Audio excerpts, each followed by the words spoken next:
तो अगर आप अपनी लार्ज फाइल को यानी कि लार्ज वीडियो फाइल को कंप्रेस करना चाहते हैं तो इस वीडियो को कंप्लीट वॉच करें और हैंड ब्रेक को डाउनलोड और इंस्टॉल कर लें और इसके ऊपर डबल क्लिक करें। तो जैसे ही हम इसके ऊपर डबल क्लिक करेंगे तो इसकी विंडो हमारे पास ओपन हो जाएगी और यहाँ पर हम इसको यस करेंगे और इसको अपडेट करने के लिए अगर ये अपडेट इसका न्यू फीचर कोई होगा तो वो इंस्टॉल हो जाएगा।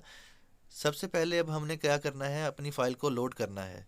तो हैंड ब्रेक को डाउनलोड करने के बाद फाइल के बटन पर क्लिक करेंगे तो हमारे पास ओपन सोर्स है, इसके ऊपर क्लिक करेंगे और यहाँ पर हम फाइल को ड्रॉप भी कर सकते हैं अगर डेस्कटॉप पर है, या फाइल से हम ओपन भी कर सकते हैं फाइल को।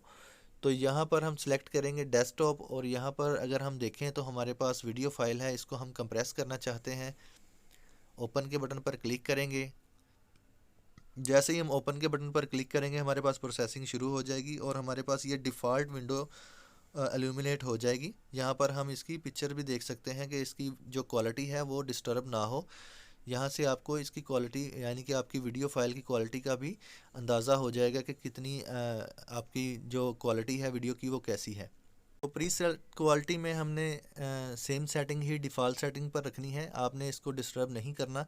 इसके बाद समरी के बटन में आना है, यहाँ पर दोनों पर हमने चेक लगाने हैं और जो सबसे एंड में है इसको अनचेक कर देना है और MP4 पर इसको सेट रखना है। फिर वीडियो के बटन पर क्लिक करेंगे और यहाँ पर अगर हम देखें तो हमारे पास जो डिफ़ॉल्ट सेटिंग है इसको डिफ़ॉल्ट सेटिंग पर ही रखना है और फ्रेम रेट को हमने सेम एज सोर्स के ऊपर सेट कर देना है। जो भी हमारी डिफ़ॉल्ट सेटिंग है उसमें हमने इसको सेट कर देना है और यहाँ से हम इसकी क्वालिटी को बेहतर भी कर सकते हैं, लेकिन आपने सभी जितनी भी इसकी सेटिंग है आपने इसको डिफ़ॉल्ट पर ही रखना है, आपने इसको डिस्टर्ब नहीं करना। तो आप इसको डिफ़ॉल्ट पर ही रखें।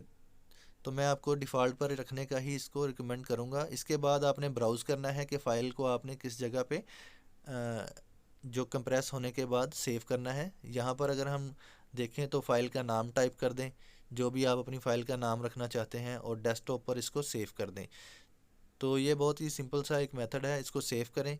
सेव जैसे ही आप सेव करेंगे तो डेस्कटॉप पर ये हमारे पास सेव हो जाएगी। तो जैसे ही फाइल हमारे पास सेव होगी तो हम टॉप पर देखें तो स्टार्ट इन कोड के बटन पर हमने क्लिक करना है।